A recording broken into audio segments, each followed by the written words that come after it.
Hindi pa rin daw bubogin ni President Marcos Jr. ang kontrobersyal na NTF-ELCAC sa kabila ng maraming panawagan para rito. Why kaya? Panoorin yan sa aming balita with feelings!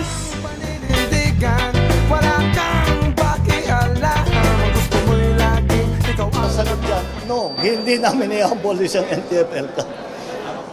To the rescue si Pangulong Marcos Jr. para ipagtanggol ang National Task Force to End Local Communist Armed Conflict o NTF-ELCAC sa gitna ng mga panawagang i-abolish na ang notorious na ahensya.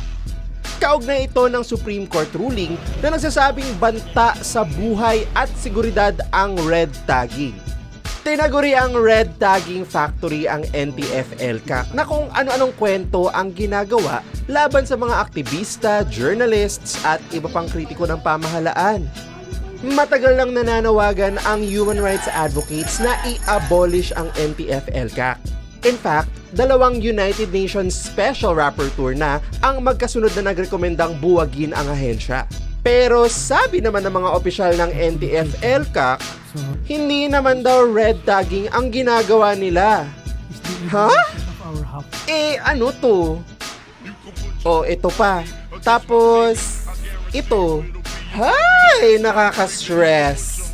Pero, bakit nga ba ayaw ni President i-abolish ang NTF-ELCAC?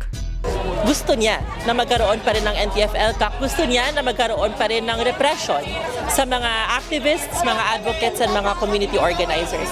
Kanyang pagpabor sa NTF-ELCAC ay dahil na ang leeg niya ay hawak ng militar. Siyempre, ini-empower niya yung militar, no?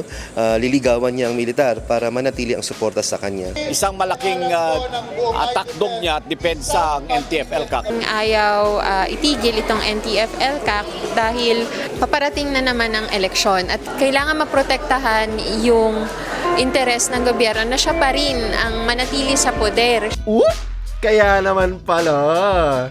Ika nga ng human rights groups, bumuo-buo pa ng special committee para sa human rights. Pero kinakalinga naman ito ang mga lumalabag neto. Ay, same.